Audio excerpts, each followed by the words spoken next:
What if I told you that money can quite literally be created out of thin air? Sounds like magic, right? Or maybe something highly illegal. But honestly, it's actually the bedrock of our entire global financial system. Welcome to this explainer. Today, we're going on a pretty fascinating journey.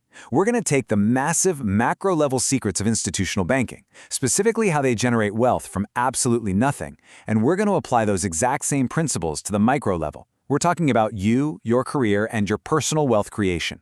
We're going to look at how you can finally stop storing your value and actually start multiplying it. Okay, let's dive into this. Here is our roadmap for today. Number 1, the illusion of money. Number 2, the money multiplier effect. Number 3, the traditional career trap. Number 4, the digital architect advantage. And number 5, the skill maxing loop. So, part 1, the illusion of money. I really want you to reconsider your preconceived notions about how modern banking actually works. Think about it for a second. If you walk into a bank with a stack of bills, what actually happens to it? Does it just sit there in the dark waiting for you? And more importantly, does the money circulating in our economy just magically appear from nowhere? Well, here's the absolute crux of the illusion.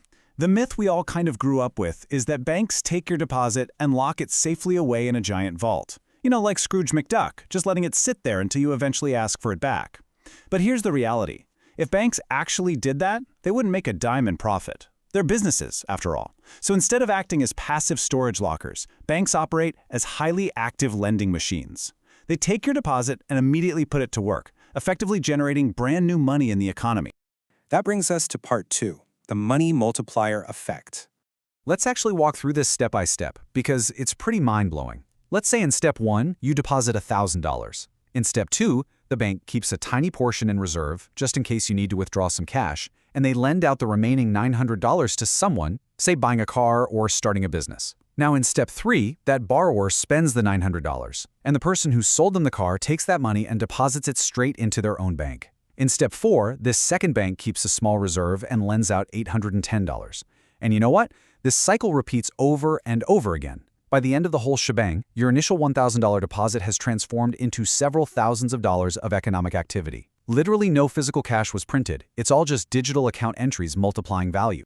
And this brilliantly illustrates exactly why banks do this. It's all about profit.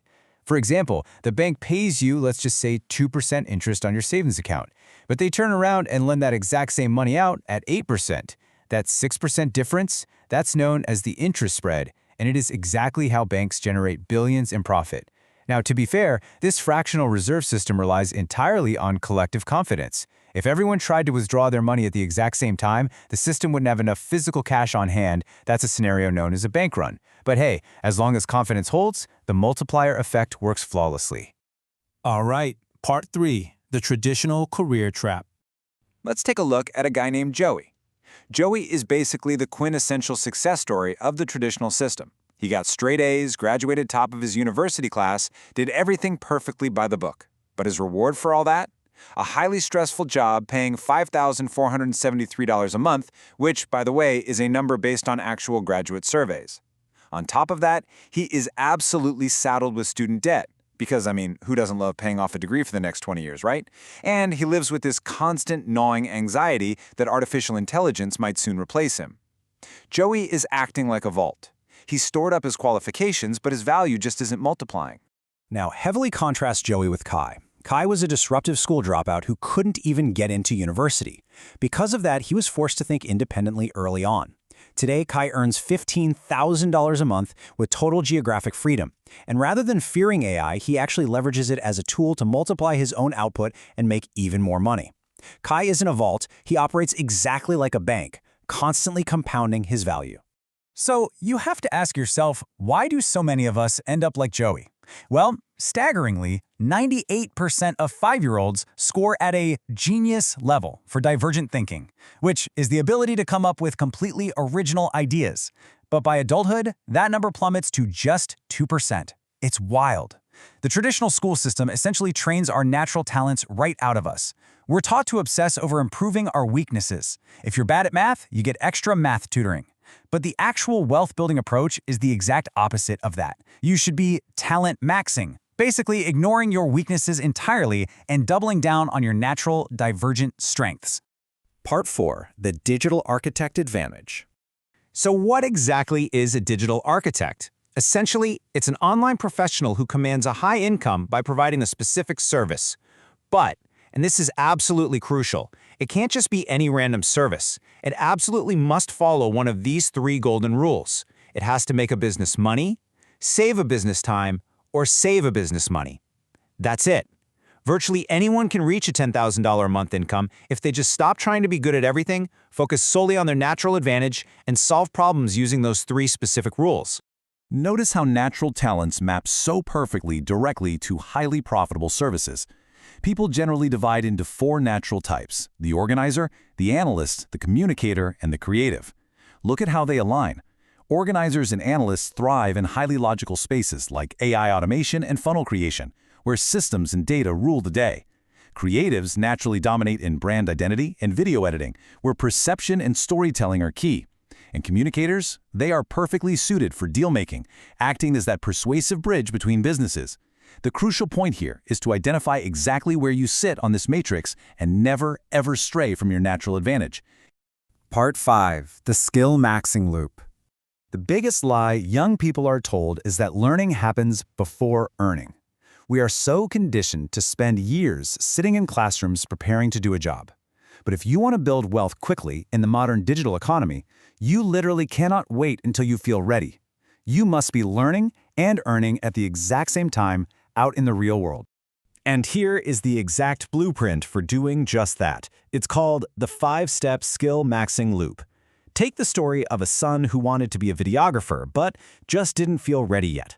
Following this loop, step 1 was to define a stripped-down, incredibly simple service. Just edit videos, nothing overly complex.